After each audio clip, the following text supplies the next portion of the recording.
Nós temos um testemunho agora muito forte da casa de oração. Queremos chamar aqui o pastor Ronaldo e o Jorge Vera, lá de Pato Branco. Quem aqui passou pela casa de oração em algum momento? Sério, gente? Que lindo! Quantas mãos erguidas! Fala aí, valeu a pena? Eu passei também pela casa de oração por alguns instantes, mas estava uma glória de Deus ali no lugar, não é verdade? Um senso da presença do Senhor, algo assim tremendo, maravilhoso. Eu acho que o pastor não está aqui. Ficou arrebatado lá na casa de oração. Eu vou ter que contar então. Então conta. Gente, o pastor Ronaldo, lá de Pato Branco, que tem casa de oração, ele estava assim com os olhos vermelhos de tanto chorar. Ele chegou aqui depois do turno, o turno dele foi de 8 às 10. E quando ele chegou para contar, era já 2 horas da tarde que ele me encontrou.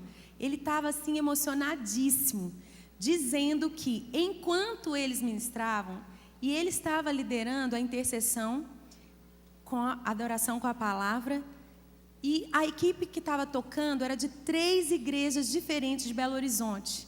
Jovens não muito experientes, eles estavam muito inseguros, e ele os encorajou, revisou tudo que aprendemos no treinamento para a casa de oração, e eles começaram a ministrar, e eles estavam intercedendo na palavra no Salmo 63.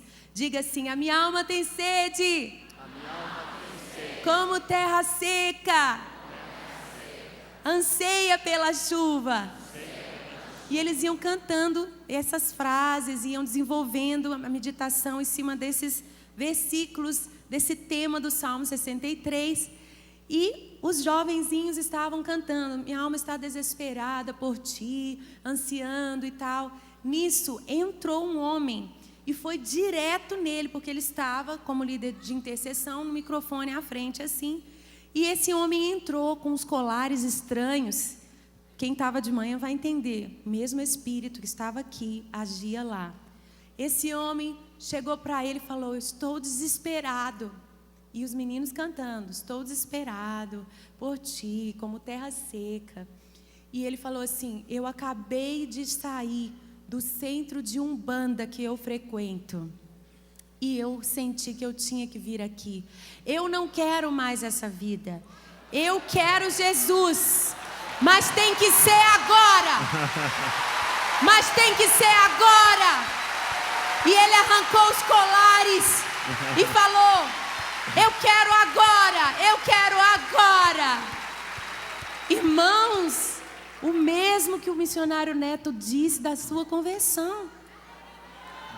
E aqueles jovenzinhos ministrando profeticamente, eles não sabiam que o Espírito Santo estava usando com tanto poder. E tudo que eles iam cantando, o homem falava: eu tenho esse anseio. É isso, eu quero essa água. Tudo que eles iam cantando, ele ia repetindo. E quando ele arrancou aqueles colares, ele pediu para o irmão orar por ele. Só faltou ele falar assim: é só isso? Como nós ouvimos hoje de manhã, porque foi muito impactante.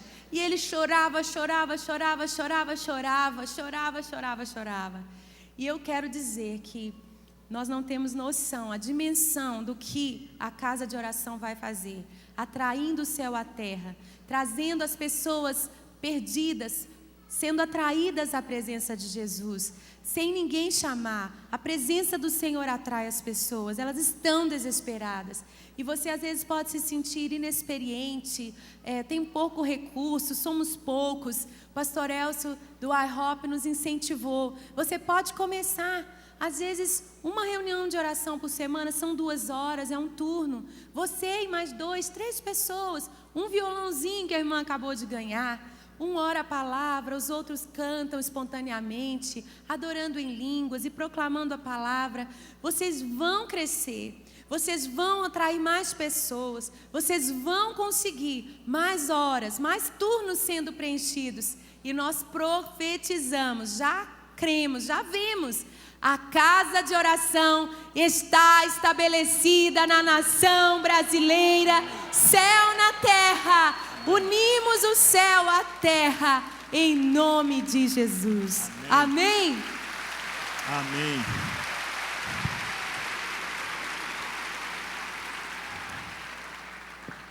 Porque Deus decidiu agir no mundo, meus irmãos, através da oração. Em resposta à oração da igreja. E quando nós oramos aqui, essas manifestações do poder de Deus acontecem não apenas aqui, mas também naqueles lugares pelos quais nós oramos. E nós vamos assistir agora a um pequeno vídeo do Portas Abertas. Enquanto estamos assistindo esse vídeo, eu vou pedir ao missionário Marlon para chegar aqui à frente, que nós vamos orar também por algumas pessoas. Mas vamos assistir a esse vídeo para sabermos um pouco do que tem acontecido no mundo. Todos os anos, a Portas Abertas publica a classificação da perseguição religiosa, que concentra a atenção do mundo nos 50 países onde os cristãos são mais perseguidos. Em comparação ao ano passado, 3 países são novos nesta lista. Número 46, Azerbaijão. Além das reuniões islâmicas, só as igrejas cristãs tradicionais têm permissão para realizar cultos livremente. Mas a cada dia, um número menor de igrejas podem funcionar legalmente. Cristãos convertidos do islamismo têm de suportar grande pressão da família e da sociedade. Eles são acusados de trair sua religião e cultura através da conversão à fé cristã. Número 41, Turquia. O partido do governo atual, AKP, procura estabelecer abertamente uma sociedade mais islâmica e cria leis que obrigam, por exemplo, o ensino do islamismo nas escolas. Para as igrejas reconhecidas oficialmente como a Igreja Armênia e a Igreja Grega Ortodoxa, a liberdade religiosa continua sendo severamente limitada. Número 38, México. Em grande escala, a perseguição tem sua origem nos cartéis de drogas e outras organizações criminosas. Eles veem as igrejas como ameaça direta aos seus planos e, por isso, eles a têm como alvo de extermínio. Nas comunidades rurais, as pequenas igrejas também são pressionadas. Os 5 países onde os cristãos são mais perseguidos são: número 5, Afeganistão. A sociedade segue uma interpretação estrita do Islã, que não tolera qualquer sinal visível da vida cristã. Os muçulmanos que se tornaram cristãos correm o risco de serem condenados à morte segundo a lei islâmica, por extremistas islâmicos ou pela própria família. Os cristãos expatriados também estão se tornando cada vez mais alvos do Talibã e outros grupos extremistas. Número 4, Síria. A perseguição aos cristãos na Síria é realizada principalmente pelos grupos islâmicos, como o Estado Islâmico. Muitos cristãos fugiram para os países vizinhos. Aqueles que permanecem estão em perigo de serem expulsos, oprimidos ou mortos das formas mais terríveis. Número 3, Iraque. O avanço do Estado Islâmico no Iraque obrigou milhares de cristãos a fugir. Muitos deles foram roubados, abusados ou mortos. Em diversas partes do país, os ataques aos cristãos e suas igrejas aumentam. Número 2, Somália.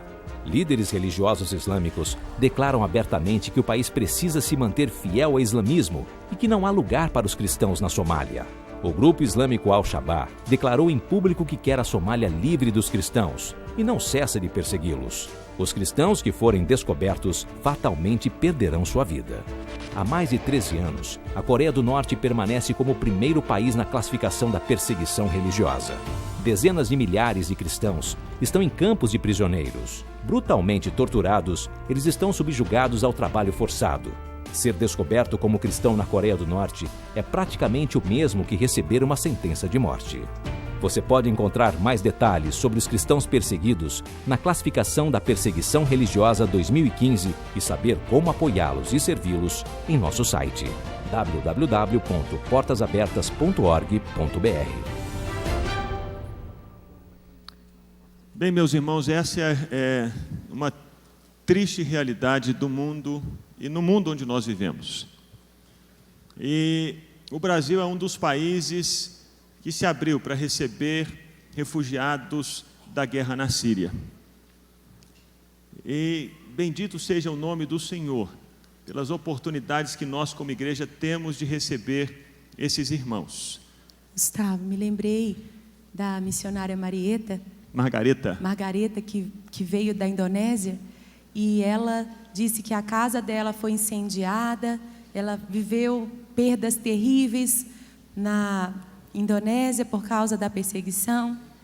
E ela conta como que ela tinha que escolher um país para onde imigrar. E ela perguntou: "Oh Deus, eu quero um país onde não tem tsunami, onde não tem furacão, onde não tem terremoto, onde não tem neve, onde não tem perseguição religiosa e onde se come arroz." E vocês precisam ver que mulher maravilhosa. E ela veio, era uma alta executiva, muito capacitada, e o Senhor, depois de anos, a chamou para dedicar-se à obra missionária, no auxílio a países que experimentam catástrofes. A missão AME, né? AME. É lindo o ministério dela. Então, o Brasil é esse país favorável, é um país tão abençoado, e que Deus tem um propósito para acolher imigrantes que vêm deixando o seu país por causa de algum sofrimento. Essa última semana, nós recebemos aqui na Lagoinha para estarem vivendo aqui conosco, acolhemos o Talik e o Doni, vieram da Síria. São cristãos e saíram de lá por causa da perseguição. E eu queria que nós ficássemos de pé e orássemos por eles, e orássemos pelos cristãos na Síria.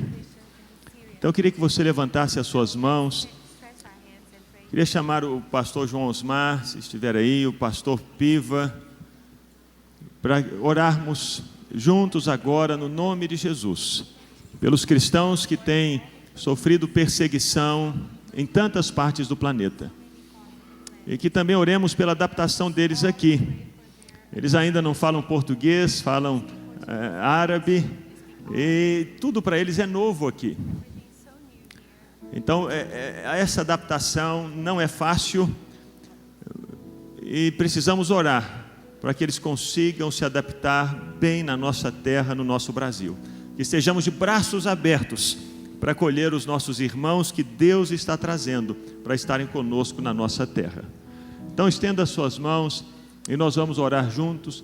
O pastor Piva, o pastor lá de Ribeirão Pires, é uma igreja missionária, e pastor da Margareta, estudaram juntos no seminário, não é? Então nós vamos estar orando junto com o pastor Piva, orando pelos nossos irmãos, orando pelos cristãos perseguidos, Talik e Tony. Então vamos, feche os seus olhos, levante as suas mãos e comece a profetizar, e a orar, e a abençoar os nossos irmãos, e também orar por esses países em nome de Jesus.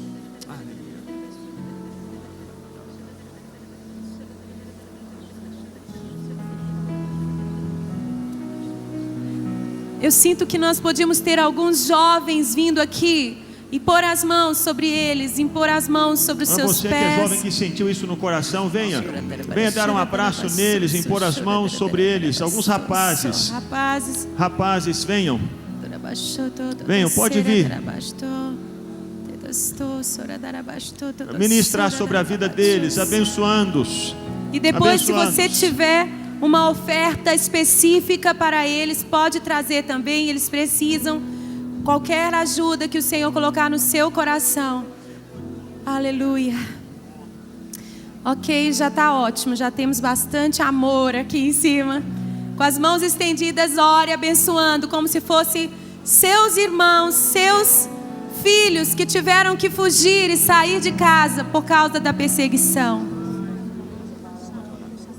Pai amado, Pai querido, Senhor Deus Todo-Poderoso, nós te louvamos, te agradecemos, Senhor, pelo privilégio de podermos estar aqui, Senhor amado, recebendo como igreja brasileira, representada pela Igreja Batista da Lagoinha, representando nossos irmãos aqui que estão perseguidos, e nós, ó Deus, os abençoamos, Senhor amado, em nome de Jesus, Senhor, ó Deus, Talik, sejam abençoados todos os outros, Senhor, que também estão sendo recebidos. Pai, vai preparando, Senhor, igrejas, preparando lares, preparando recursos, preparando intérpretes, preparando pastores, preparando, Senhor, mentores, discipuladores, mantenedores, intercessores, para que eles sejam bem cuidados e assim, Senhor, o Teu nome seja glorificado. Pai, encha-os do Espírito Santo e que estejam amados agora e recebam, Senhor, em vez afetos de misericórdia e graça do Espírito Santo. Pai, em nome de Jesus, como corpo de Cristo, nós sofremos por essas perseguições, Senhor amado, nos países islâmicos, Senhor, na Coreia do Norte, no México, em tantos outros lugares na África. Pai, tanta perseguição na Ásia, tanto sangue derramado dos cristãos como mártires, mas declaramos profeticamente, como eles mesmos têm declarado, que este sangue é a semente da igreja, e cada um vai gerar a 100, a 1000, a 1 milhão por um, em nome de Jesus. E esses perseguidores sejam salvos. Nós os abençoamos para que as fendas espirituais caiam e os principados e potestades das trevas que os cegam sejam derrubados em nome de Jesus, e haja conversões e as igrejas sejam estabelecidas, Senhor, em todas as nações, Pai, no nome de Jesus. E esse espírito de perseguição cesse em nome de Jesus, e que o Senhor esteja glorificando o Teu nome, dando força, dando graça, dando, Senhor, perseverança, sem que nenhum deles venha negar o Senhor, escolhendo a morte para esta vida, para receber a vida eterna. Pai, em nome de Jesus, toda crueldade e violência seja repreendida em nome de Jesus, e que haja a consolação, o livramento, os anjos do Senhor acampados ao redor dos teus filhos, dando palavra, boca, sabedoria, unção, em nome de Jesus. E nós, como igreja livre, como igreja privilegiada, como igreja com tantos recursos, talentos, dons, nós venhamos, Senhor amado, também a nos colocar de joelhos, Pai, para estarmos, Senhor, também, Deus, ó Deus, sofrendo com eles, intercedendo por eles, para que, ó Deus, eles sejam confortados e tenham a vitória, que enviemos o recurso, Senhor, os recursos que precisam, que estejamos, Senhor, intercedendo, que estejamos lavando os seus pés, Senhor, curando a alma através do amor, como instrumentos do Espírito Santo. Ó Deus, vá preparando até mesmo um encaixe familiar, profissional a cada um deles, Senhor, em nome de Jesus. Declaramos a Tua bênção e Te louvamos e Te agradecemos por esse privilégio, e que venhamos continuar a servir-los, que aqui o Senhor está trazendo e enviando pessoas para servi-los lá também. Que haja brasileiros, Senhor, e brasileiras corajosos, desprendidos, destemidos, cheios de fé e do Espírito Santo, para irem, ó Deus, anunciarem, para irem intercederem, para irem enviar recursos, ainda que de forma, ó Deus, clandestina, mas venham, Senhor, a ir e chegar lá e tocar as vidas e abençoá-las com Bíblias, abençoá-las com alimento, abençoá-las com intercessão, abençoá-las com alento, abençoá-las com palavras de encorajamento, para a glória do Teu nome. Nós declaramos a Tua bênção e a Tua vitória. Guarda esses corações, e todos aqueles que estão sendo perseguidos sejam confortados e fortalecidos no amor e na unção do Espírito Santo, em nome de Jesus. Amém.